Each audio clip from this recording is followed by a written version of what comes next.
Sejam bem-vindos, que a graça e a paz do nosso Senhor e Salvador Jesus Cristo seja conosco e seja na sua vida. Dando sequência ao estudo da Palavra de Deus, estudo semanal da Palavra do Senhor, palavra esta viva, eficaz, de grande poder em seus feitos. Chegamos agora no segundo trimestre. Vamos estar nesse trimestre estudando a respeito da igreja eleita, redimida pelo sangue de Cristo e selada com o Espírito Santo da promessa. Esse é o tema do trimestre. E falando em palavra viva e eficaz, vamos estar estudando a carta aos Efésios. E na carta aos Efésios, a primeira lição desse trimestre, vamos tratar de a carta aos Efésios, saudações ao destinatário.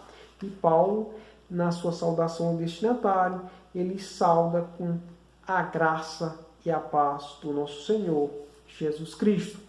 A epístola de Efésios, ela é uma epístola que traz grandes lições para nossas vidas e convido você para estar conosco estudando ao longo desse semestre e também lendo a epístola dos Efésios, porque ele tem ricas lições maravilhosas de Deus para conosco. Essa epístola é considerada o seguinte, é denominada de a coroa dos escritos de Paulo e também é denominada de a rainha das epístolas. Isso por quê? Exatamente pela grandeza do que Deus revelou aqui nas suas palavras. Dando sequências, vamos estudar aqui a questão da autoria. Autoria e data. Quando falamos da questão da autoria, era de um costume antigo, costume na época, nos dias de Paulo, nos dias ali dos escritos das cartas aos Efésios, que naquela época os autores daquela época, eles já se identificavam ali no prefácio, eles já se iniciavam identificando, para que as pessoas que o pegassem soubessem de quem era aquele escrito, quem era o autor daquele escrito. E nos escritos de Paulo não é diferente. Ele já começa lá em Efésios capítulo 1 e a parte 1 dizendo o seguinte: Paulo, apóstolo de Cristo, ou seja, já identificando que ele é o autor da epístola, da carta aos Efésios. E aí nos trata o seguinte, e tratando do nome Paulo, nós vamos aqui fazer um questionamento. Deus mudou o nome de Paulo? Deus transformou o nome de Paulo, de Saulo em Paulo? Deus mudou o nome dele? Muitas pessoas dizem que Deus transformou Saulo em um Paulo. Mas quero dizer o seguinte, que na verdade não é isso, é um equívoco. É que Paulo, ele possuía dois nomes, um nome hebraico chamado Saulo e o nome grego, ou seja, lá do romano, da cidadania romana, chamado Paulo, que nos diz o seguinte, podemos ver claramente ali nos relatos do evangelista de Lucas, que ele traz isso com grande detalhe, diz o seguinte: todavia Saulo, que também se chamava Paulo, cheio do Espírito Santo, e fixando os olhos nele. Lá em Atos capítulo número 13, verso 9, nos diz isso. Ou seja, Deus não mudou o nome dele. O seu nome hebraico, Saulo, e o seu nome grego, Paulo. E aí o seu nome hebraico, daí lá o seguinte, que era, segundo o que nos traz, significa solicitado. Diz que talvez era uma homenagem ali a Saul, porque ele é da tribo de Benjamim, homenagem a ele. E o seu nome, Paulo, quer dizer pequeno. E vamos dando sequência. A assinatura apostólica. Paulo aqui, ele se apresenta como apóstolo. E eu tenho uma coisa interessante, em todos os seus escritos, não somente nesta aqui de Efésios, aos Efésios que estamos estudando, mas também em todas as outras cartas que ele escreveu, e nenhuma ele se identifica com Saulo. Que cartas essas que ele escreveu? Paulo escreveu Romanos, Coríntios, Gálatas, Efésios, Filipenses, Colossenses, 1ª e 2ª Tessalonicenses, Timóteo, Tito e Filemon. Em todas essas, ele utiliza aqui o nome Paulo e não o nome Saulo. E aí mais fica a pergunta, mas por que isso? Aqui a explicação mais adequada, de repente, era em virtude da estratégia que ele utilizou exatamente para alcançar, mais apropriada, para alcançar os gentios, as pessoas que estavam dentro do domínio do Império Romano, e ele, como cidadania romana, ele tinha todo o acesso ali para transitar dentro do Império em virtude da cidadania romana. E aqui as próprias Escrituras nos diz isso. Porque convosco falo, gentios, que enquanto for apóstolo dos gentios, exalta o meu ministério. Romanos 3:2, ou seja, ele apresenta como apóstolo gentil. E isso seria estratégica mais adequada ali para chegar aos gentios como apóstolo dos gentios. A data, uma epístola da prisão. Como assim epístola da prisão? Paulo, o seguinte, ele esteve preso lá em Roma, e nesse período, quer dizer o seguinte, que ele teve outras prisões, teve preso em Cesareia e teve preso lá em Roma, e escreveu isso aqui possivelmente quando estava em Roma, estava preso, e ali ele escreveu não somente essa epístola, mas escreveu, e aqui nos tratos, se olharmos aqui as escrituras, no dia seguinte, o prisioneiro de Cristo, ele se identifica da seguinte forma, como prisioneiro de Jesus, o preso do Senhor, o embaixador em cadeias. E lá na prisão, mesmo na prisão, ele estava cheio da paz e da graça do Senhor. Mesmo no ambiente daquela situação, ele escreveu, ele foi útil, foi produtivo. Escreveu aos Efésios, aos Filipenses, aos Colossenses e a Filemon. Ele escreveu essas 4 cartas, essas cartas também conhecidas como a carta da prisão, e essa epístola de Efésios, por isso de uma epístola da prisão. E isso é uma lição para nós, que devemos ser produtivos para o Senhor em todas as nossas circunstâncias e onde quer que estejamos, porque Deus assim o agrada. Quanto à data, a data provável que ocorre, nos diz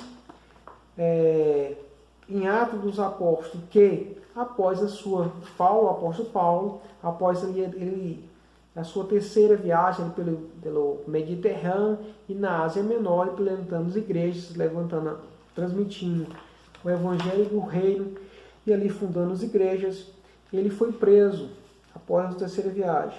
E ele foi preso foi a Roma, ficou preso lá. E nessa data ele estava em uma prisão domiciliar, possivelmente entre 61 e 62 depois de Cristo, foi a data provável que ele escreveu essa carta aos Efésios. E teve como portador Tíquico. Esse foi o portador, aquele que levou essa carta aos destinatários. Não era simplesmente igual você pegava e colocava no correio a carta e selava e ele chegava lá. Não. Mas essa pessoa levou, os destinatários levou a carta de Paulo aos Efésios. Dando sequências, vamos os destinatários. Que destinatários eram estes? Vamos começar aqui que nos relata a questão da cidade. A cidade de Éfeso. Que cidade era essa? Como é que era essa cidade? Nos retrata aqui que era uma cidade, ela foi fundada no ano de 1050, por volta do ano de 1050, antes de Cristo. E ela se tornou um grande centro político, comercial e religioso da Ásia Menor. Fora ali naquela época, de Roma, era o principal centro comercial de uma importância grandiosa e significativa. Hoje, ela se encontra no atual território da Turquia. E o que nos mostra isso, a importância e a grandeza dessa cidade, dessa metrópole, diante do Império Romano? Nos mostra o quê?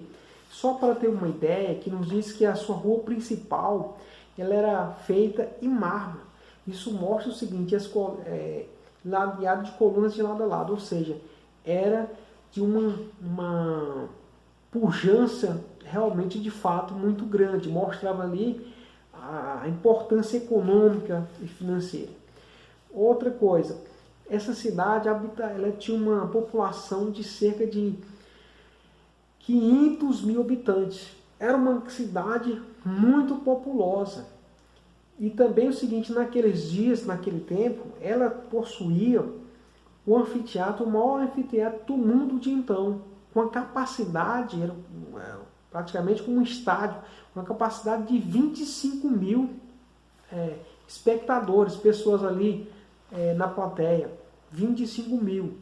E ali nos mostra também, que nos relatos dessa cidade, que nas proximidades ali existia um estádio onde tinha pista de corrida para as pessoas praticar corrida e também tinha arenas onde ocorria luta entre animais selvagens e também entre homens e animais. A religiosidade em Éfeso, como era que ocorre isso? Lá na cidade de Éfeso ela existia um templo a deusa Artemisa, ou seja, a deusa da fertilidade. Artemisa era o nome grego dessa deusa e Diana era o seu nome romano, deusa da fertilidade. E seu templo era construído em mármore, mostrando aqui, relatando a importância disso, e mostra a idolatria na cidade. E esse templo, o que era movido a economia daquela cidade? Através dos turistas, muitas pessoas passavam por ali, passavam e movimentavam dinheiro, movimentavam seus recursos naquela cidade. E tinha uma grande fonte também, que as pessoas cunhavam nichos de prata e era vendido no templo, ou seja, movimentava ali economia no templo. Naquele templo movimentava a economia, as pessoas vinham até ali. Em razão disso, quando Paulo esteve ali naquela cidade, evangelizando, as pessoas ficaram perplexas em relação porque Paulo ele combateu exatamente a questão da idolatria. A igreja de Éfeso. A igreja de Éfeso é o seguinte, Paulo ele esteve na cidade de Éfeso durante um período de 3 anos. Isso foi anterior ao escrito da carta aos Efésios, esteve por ali. Ele pregou o evangelho. Quando lá chegou, encontrou 12 discípulos, dos quais ele não conhecia. O que ele sabia era o batismo de João, o arrependimento. E eles foram batizados por Paulo nas águas e também foi conduzido, Paulo orou por eles e receberam o Espírito, o batismo no Espírito Santo do Senhor. E suas vidas foram agraciadas com o poder de Deus, encorajados, cheios do Espírito Santo, para continuar o trabalho do Senhor ali. Em seguida também Paulo ele evangelizou na sinagoga pelo período de 3 meses. Não foi em virtude da resistência. Paulo posteriormente ele voltou-se para os gentios e ali num salão lá alugado na escola de Tirano, Paulo ele ensinava a palavra do Senhor, ensinava de maneira grandiosa, e Deus fez prosperar o trabalho ali em Éfeso, de maneira tal que Deus fazia crescer o trabalho da igreja poderosamente, a ponto das pessoas levar lenços e aventais do apóstolo para que as pessoas fossem curadas das suas enfermidades e que fossem também expulsados os demônios. E a importância dessa igreja aqui em Éfeso, que por ela o seguinte passou grandes líderes, segundo nos consta, que ministraram por ali, foram instruídos por Priscila e Áquila, por Timóteo, e também o seguinte, segundo Irineu, um bispo lá do primeiro século, ele disse que o apóstolo João também liderou aquela igreja em Éfeso. Saudações epistolar. Essa saudação epistolar é a saudação das mais curtas de todos os escritos de Paulo. Graça e paz, ou seja, uma expressão rápida, graça e paz.